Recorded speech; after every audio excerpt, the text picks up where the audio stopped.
आज है 18 फेब्रुआरी 2026 बुधवार। एबे आसंतु देखिबा आजिर मुख्य समाचार ओडिशा और देशर बड़ खबर गुड़िकर नजर पकेइबा।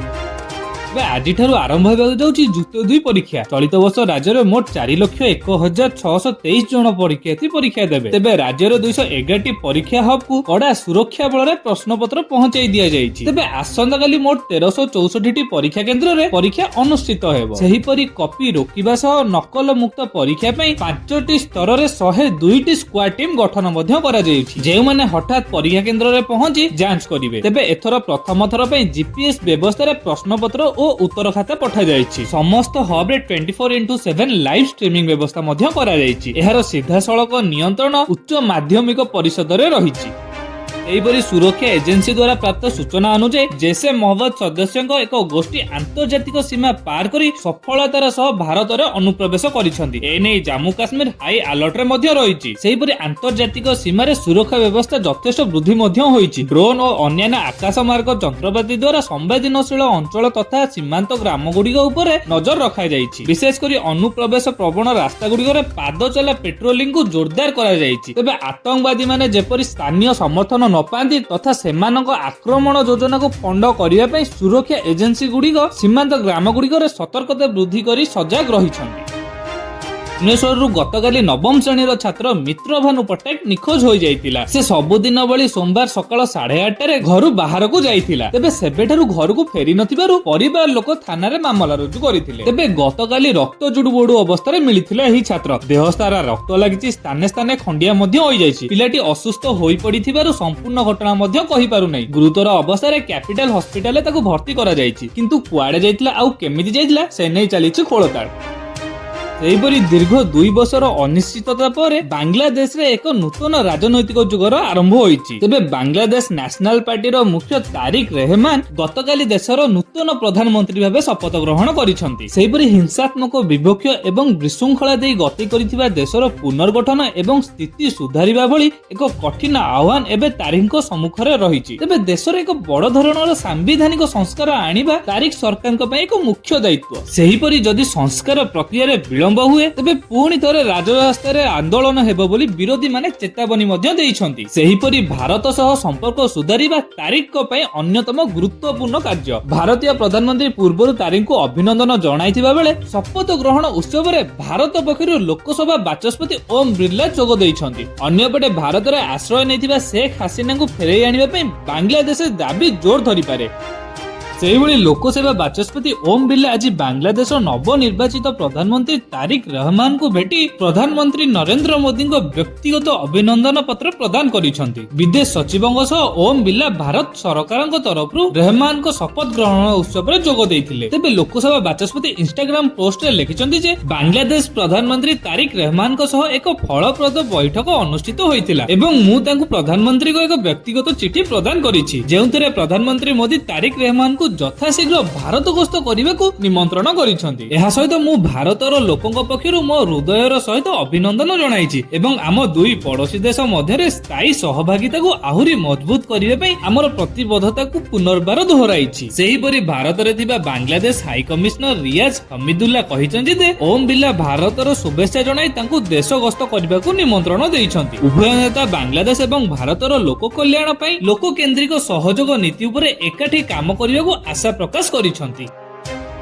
गतकाली कृषि सामग्री बंटन एवं वनाग्नि सचेतनता कार्यक्रम में जोग देइछन्ति उपमुख्यमंत्री प्रभाती परिडा। तेबे जलवायु सहनशीलता अभिवृद्धि प्रकल्प अधीन रे श्री पद्धति धान चाष पई कृषि सामग्री बंटन करा जाइछि। एहा यूएनपी एवं ओडिशा सरकारक एक मिलित उद्यमर प्रयास करा जाइछि। तेबे पुओ को न पाई निराश होई ओडिशा फेरी आसले सार्थक मां और मामू। गत 2 दिन तले निखोज नाविक पुओ को खोजिया पे सिंगापुर जाइथिले। सेहिपरि सार्थक काम करुथबा शिपिंग कंपनी निखोज सार्थक बाबद रे तथ्य देबा बदल रे चाप पकेयकु उद्यम करिथिले बोली संगीन अभियोग आनिछन्ति मामू। कंपनी रो एचआर मैनेजर एवं एडवोकेट कोनोसी सहाय्य सहयोग करिले नाही। गोटिए सिग्नेचर पे घंटा घंटा अपेक्षा कराइले। एपरि कि तांकु शिपिंग स्टाफ, एचआर मैनेजर और एडवोकेट खराब व्यवहार कराइले। भविष्य रे कोनोसी ଅର୍ଥ କିମ୍ବା ଆଇନଗତ ଦୃଷ୍ଟିକୋଣରୁ ନିବୃତ୍ତ ରହିବା ପାଇଁ ପରୋକ୍ଷରେ ଚେତାବନୀ ମଧ୍ୟ ଦେଇଛନ୍ତି। ସିଙ୍ଗାପୁରରୁ ଫେରିବା ପରେ ବିମାନ ବନ୍ଦରରେ କୋହଭରା କଣ୍ଠରେ କହିଛନ୍ତି ସାର୍ଥକଙ୍କ ମାମୁଁ। ତେବେ ସେଠାରେ ସେମାନେ ଏକ ଏଗ୍ରିମେଣ୍ଟ ଦସ୍ତଖତ କରିବାକୁ ଚେଷ୍ଟା କରିଥିଲେ, ଯେପରିକି ଆଗାମୀ ଦିନରେ ସେମାନେ ତାଙ୍କୁ କୌଣସି ବି କ୍ଲେଶ କରିପାରିବେ ନାହିଁ। ସେଠି ସେମାନେ ଆମକୁ ବହୁ ସମୟ ରଖିଦେଲେ। ଶେଷରେ ଆମେ ସନ୍ଧ୍ୟାରେ ଯେତେବେଳେ ସିପ୍ ମଧ୍ୟକୁ ଗଲୁ, ସେତେବେଳେ ଆମେ ସିପ୍ ର ଲୋକମାନଙ୍କ ସହ କଥା ହେବାକୁ ଚେଷ୍ଟା କରିଥିଲୁ, ହେଲେ ସିପ୍ ର HR ମ୍ୟାନେଜର ଆମକୁ ବାରମ୍ବାର ସେଠି ଅଟକାଉଥିଲେ। ଆମେ ଯେତେବେଳେ ସର୍ଚ୍ଚ କରିବା ପାଇଁ କହିଥିଲୁ, ସେତେବେଳେ ଆମକୁ 10 ରୁ 15 ଜଣ ଲୋକ ଘେରି ରହିଥିଲେ। ଏହିପରି ବିଶ୍ୱ ବଜାରରେ ସୁନା ଦରକୁ ନେଇ ପୁଣି ଏକ ବଡ ଖବର ସାମ୍ନାକୁ ଆସିଛି, ଯାହା ଶୁଣିଲେ ସମସ୍ତଙ୍କୁ ଆଶ୍ଚର୍ଯ୍ୟ କରିବ। ବିଶେଷଜ୍ଞଙ୍କ ମତରେ ସୁନା ଦର 80,000 ତଳକୁ ଖସିବାର ଆଶା କରାଯାଉଛି। ତେବେ ଗତ ବର୍ଷ ସେପ୍ଟେମ୍ବର ମାସରୁ ସୁନା ମୂଲ୍ୟ ଦ୍ରୁତ ଗତିରେ ବୃଦ୍ଧି ପାଇଥିଲା। ସେହିପରି ଜାନୁଆରୀ 30 ତାରିଖରେ ସୁନା ମୂଲ୍ୟ 10% ଅଧିକ ହ୍ରାସ ମଧ୍ୟ ପାଇଥିଲା ଏବଂ ସେବେଠାରୁ 15 ଦିନ ଧରି ଏହା ତଳକୁ ତଳ ଖସି ଚାଲି ରହିଥିଲା। ତେବେ ଏହି ପରିପ୍ରେକ୍ଷୀରେ ସୁନା କ୍ରେତାଙ୍କ ପାଇଁ କିଛି ଭଲ ଖବର ଅଛି। ଭଲ ଖବର ହେଉଛି ଯେ ସୁନା ମୂଲ୍ୟ 80,000 ତଳକୁ ଖସିଯିବ। ବିଶେଷଜ୍ଞମାନେ କହିଛନ୍ତି ଯେ ରୁଷ ଯାହା ସୁନା ମୂଲ୍ୟ ଏହି ସ୍ତର ବୃଦ୍ଧିର ମୁଖ୍ୟ କାରଣ ଥିଲା, ତାହା ମଧ୍ୟ ବର୍ତ୍ତମାନର ମୂଲ୍ୟ ହ୍ରାସର କାରଣ ହେବ। ତେବେ ଗତ 6 ମାସ ଧରି ସୁନା ମୂଲ୍ୟ ବୃଦ୍ଧିର କାରଣ ପାଲଟିଥିବା ପରିସ୍ଥିତି ଏବେ ପରିବର୍ତ୍ତନ ହୋଇଛି ଏବଂ ମୂଲ୍ୟ ଦ୍ରୁତ ଗତିରେ ହ୍ରାସ ପାଇବାର ସମ୍ଭାବନା ମଧ୍ୟ ରହିଛି। ସେହିପରି ଆମେରିକା ସହ ଚାଲିଥିବା ବିବାଦ ଯୋଗୁଁ ରୁଷ ଅନ୍ତର୍ଜାତିକ ବାଣିଜ୍ୟରେ ଡଲାରକୁ ବହୁତ କମ୍ ବ୍ୟବହାର କରୁଥିଲା, କିନ୍ତୁ ଏବେ ରିପୋର୍ଟ ଆସିଛି ଯେ ରୁଷ ପୁଣି ଥରେ ଆମେରିକୀୟ ଡଲାରକୁ ପୂର୍ଣ୍ଣ ବଳରେ ବ୍ୟବହାର କରିବାକୁ ପ୍ରସ୍ତୁତ ରହିଛି। ତେଣୁ ଡଲାର ଚାହିଦା ପୂରଣ କରିବା ପାଇଁ ରୁଷ ତାର ସୁନାର ଭଣ୍ଡାର ବିକ୍ରି କରିବ, ଆଉ ସେଥିପାଇଁ ହିଁ ବିଶ୍ୱ ସ୍ତରରେ ସୁନା ମୂଲ୍ୟ ହ୍ରାସ ପାଇବ। ସେହିପରି ସରକାରୀ କର୍ମଚାରୀଙ୍କୁ ହୋଲି ପୂର୍ବରୁ ମିଳିପାରେ ଏକ ବଡ ଉପହାର। କେନ୍ଦ୍ର ସରକାର ମହଙ୍ଗା ଭତ୍ତା ବୃଦ୍ଧି କରିପାରନ୍ତି। ଡିଏ ବୃଦ୍ଧି ପାଇ 63% ହୋଇପାରେ। ତେବେ ଅଖିଳ ଭାରତୀୟ ଅଧ୍ୟକ୍ଷଙ୍କ ଅନୁସାରେ ହୋଲି ପର୍ବ ସହିତ ମାର୍ଚ୍ଚ 1ରେ କେନ୍ଦ୍ର ସରକାର ଡିଏ ଘୋଷଣା କରିପାରନ୍ତି। ପୁଣି ଥରେ ପ୍ରେମାନନ୍ଦଜୀ ମହାରାଜଙ୍କୁ ଭେଟିଲେ ବିରାଟ କୋହଲି ଏବଂ ଅନୁଷ୍କା ଶର୍ମା। ତେବେ ଲଗାତାର କରି 3 ରୁ 4 ବର୍ଷ ଧରି ଧର୍ମ, ବିଶ୍ୱାସ ଏବଂ ଆଧ୍ୟାତ୍ମିକ ସହିତ ଗଭୀର ଭାବେ ଜଡ଼ିତ ହୋଇ ରହିଥିବାରୁ ସେମାନେ ବର୍ତ୍ତମାନ ଚର୍ଚ୍ଚାରେ ଅଛନ୍ତି।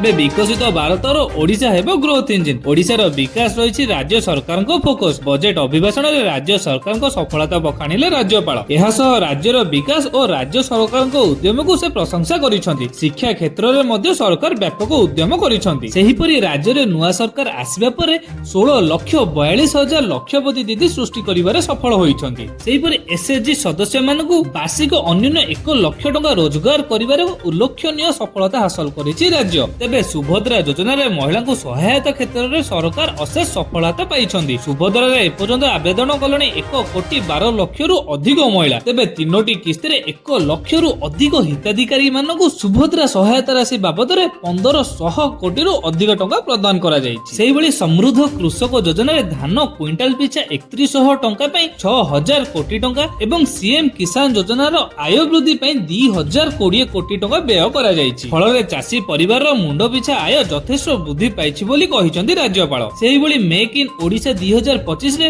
ମୋଟ 7 ଲକ୍ଷ କୋଟି ଟଙ୍କାରୁ ଅଧିକ ନିବେଶ ସମ୍ଭାବନା ସୃଷ୍ଟି ହୋଇଥିବା ବେଳେ 4,65,000 ନିଯୁକ୍ତି ସୃଷ୍ଟି ହୋଇଛି। ଏହା ବାଦ ରାଜ୍ୟ ସରକାର ନିଜସ୍ୱ ଖାଦ୍ୟ ସୁରକ୍ଷା ଯୋଜନାରେ 1 ଲକ୍ଷ ପରିବାରକୁ ଅନ୍ତର୍ଭୁକ୍ତ କରି 5 କେଜି ଚାଉଳ ପ୍ରଦାନ କରୁଛନ୍ତି ବୋଲି ରାଜ୍ୟପାଳ ନିଜ ଅଭିଭାଷଣରେ କହିଛନ୍ତି। ସେହିଭଳି India impact AI summit hall ସଂଖ୍ୟା 5ରେ ରାଜ୍ୟ ଇଲେକ୍ଟ୍ରୋନିକ୍ସ ଓ ସୂଚନା ପ୍ରଯୁକ୍ତି ବିଭାଗ ପକ୍ଷରୁ ଓଡ଼ିଶା ପାଭିଲିୟନ ସ୍ଥାପନ କରାଯାଇଛି। ତେବେ କେନ୍ଦ୍ର IT ମନ୍ତ୍ରୀ ଅଶ୍ୱିନୀ ବୈଷ୍ଣବ ପାଭିଲିୟନ ପରିଦର୍ଶନ କରି AI କ୍ଷେତ୍ରରେ ରାଜ୍ୟ ସରକାରଙ୍କ ଉଦ୍ୟମକୁ ପ୍ରଶଂସା କରିଛନ୍ତି। ସେହିଭଳି ଓଡ଼ିଶା ପାଭିଲିୟନରେ ସ୍ଥାପନ କରାଯାଇଥିବା କୋଣାର୍କ ଚକ୍ର ଆକର୍ଷଣର କେନ୍ଦ୍ରବିନ୍ଦୁ ପାଲଟିଛି। ଏହା ପ୍ରାଚୀନ ଇଞ୍ଜିନିୟରିଂରେ ଓଡ଼ିଶାର ଉତ୍କର୍ଷ ଓ ତା ସହିତ ଆଧୁନିକ ଯୁଗର ଡାଟା ଆନାଲିଟିକ୍ସ, ମେସିନ ଲର୍ଣ୍ଣିଂ ଆଦିର ସମନ୍ୱୟକୁ ପ୍ରତିଫଳିତ କରୁଛି। ତେବେ ଆଦିବାସୀ ଚିତ୍ରକଳା ଠାରୁ ଆରମ୍ଭ କରି ଓଡ଼ିଆ ସଂସ୍କୃତିର ଝଲକ ସେଠାରେ ଦେଖିବାକୁ ମିଳୁଛି। ତେବେ ରାଜ୍ୟର ବିଭିନ୍ନ ବିଭାଗରେ କାର୍ଯ୍ୟକାରୀ ହୋଇଥିବା ଅନେକ AI ସମାଧାନକୁ ପାଭିଲିୟନରେ ପରିଦର୍ଶନ କରାଯାଇଛି। ଏହିଭଳି ଭାରତରେ ଶିଶୁ ଏବଂ କିଶୋର ମାନଙ୍କ ପାଇଁ ସୋସିଆଲ ମିଡିଆ ବ୍ୟବହାର ଉପରେ ଏକ ବଡ଼ କଟକଣା ଆସିବାକୁ ଯାଉଛି। ତେବେ ପିଲାଙ୍କ ମାନସିକ ସ୍ୱାସ୍ଥ୍ୟ ଏବଂ ସାଇବର ସୁରକ୍ଷାକୁ ଦୃଷ୍ଟିରେ ରଖି କେନ୍ଦ୍ର ସରକାର ଏବେ ସୋସିଆଲ ମିଡିଆ ବ୍ୟବହାର ପାଇଁ ଏକ ନିର୍ଦ୍ଦିଷ୍ଟ ବୟସ ସୀମା ଧାର୍ଯ୍ୟ କରିବାକୁ ଯୋଜନା କରୁଛନ୍ତି। ଏଥିପାଇଁ ସରକାର ବିଭିନ୍ନ ଟେକ୍ କମ୍ପାନୀ ଗୁଡ଼ିକ ସହିତ ଆଲୋଚନା ମଧ୍ୟ ଚଳାଇଛନ୍ତି। ଏବେ ବିଜେଡିରୁ ନିଲମ୍ବନ ହୋଇ ମୁହଁ ଖୋଲିଲେ ସନାତନ ମହାକୁଡ଼। କହିଲେ, ମୁଁ ନବୀନ କିମ୍ବା ପାଣ୍ଡିଆନଙ୍କ ବିରୋଧରେ କିଛି କହିନାହିଁ। ସେମାନେ କାହିଁକି ରାଗିଛନ୍ତି ମୁଁ ଜାଣିନାହିଁ। ଜିଲ୍ଲା ବିକାଶ କଥା କହିବାରୁ ମତେ ନିଲମ୍ବନ କରିଛନ୍ତି। ତେବେ ବିଜେଡିରୁ ବାହାରି ସାରିଲା ପରେ ମୁଁ ଦୁଃଖୀ ନାହିଁ କି ସୁଖୀ ମଧ୍ୟ ନାହିଁ। ନିଲମ୍ବନ ନ୍ୟାୟ କି ଅନ୍ୟାୟ ମୁଁ ଜାଣିନି। ଲୋକଙ୍କ ପାଇଁ ମୁଁ କାମ କରିବି। ସେଇଭଳି ଯାଜପୁର ଜିଲ୍ଲା ପୂର୍ବତନ ବିଧାୟକ ପ୍ରଣବ ବଳବନ୍ତ ରାୟଙ୍କ ପନ୍ତୁରୀ ଫାର୍ମ ହାଉସ ରେ ସରକାରୀ ଭାବେ ମାପଚୁପ ହୋଇଛି। 3 ଜଣ ଅମିନଙ୍କ ସହ 3 ଜଣ ଆରଆଇ ଏହି କାର୍ଯ୍ୟରେ ନିୟୋଜିତ ଅଛନ୍ତି। ସରକାର ଜମି ଜବରଦଖଲ କରି ଧର୍ମଶାଳା ତହସିଲ ଅନ୍ତର୍ଗତ ମଧୁପୁରଗଡ଼ ପଞ୍ଚାୟତ ଅଧୀନ ପନ୍ତୁରୀ ଠାରେ ଫାର୍ମ ହାଉସ ନିର୍ମାଣ କରାଯାଇଥିବା ଅଭିଯୋଗ ହୋଇଛି। ତେବେ ତହସିଲ ପକ୍ଷରୁ ପ୍ରଣବଙ୍କୁ ଏକ 30 ଦିନିଆ ନୋଟିସ ଜାରି କରାଯାଇଥିଲା। ଏହି ନୋଟିସ ପାଇବା ପରେ ପ୍ରଣବ ଓକିଲ ଜରିଆରେ ହାଇକୋର୍ଟରେ ଆବେଦନ କରିବା ସହ ତାଙ୍କର 12 ଏକର 88 ଡିସିମିଲ ଜମି ଚିହ୍ନଟ କରିବାକୁ ପ୍ରାର୍ଥନା କରିଥିଲେ। ଏଥିସହିତ ପ୍ରଣବଙ୍କ ଜମି ଚିହ୍ନଟ ନ ସରିବା ପର୍ଯ୍ୟନ୍ତ କୌଣସି ପ୍ରକାର ଉଚ୍ଛେଦ ନ କରିବାକୁ ହାଇକୋର୍ଟରେ ପ୍ରାର୍ଥନା କରିଥିଲେ। ଏହାପରେ ହାଇକୋର୍ଟଙ୍କ ପକ୍ଷରୁ ମାପଚୁପ କରି ପ୍ରଣବଙ୍କ ଜମି ଚିହ୍ନଟ କରିବା ପାଇଁ ନିର୍ଦ୍ଦେଶ ଜାରି ହୋଇଥିଲା। ଏପଟେ ଯଦି ଫାର୍ମ ହାଉସ ନିଜ ଜମିରେ କରିଛନ୍ତି, ତେବେ ରାତି ଅଧିଆ ଫାର୍ମ ହାଉସରେ ଥିବା ଘରର ଛାତ କିଏ ଭାଙ୍ଗି କାହିଁକି ନେଇଗଲେ ବୋଲି ଚର୍ଚ୍ଚା ଜୋର ଧରିଛି।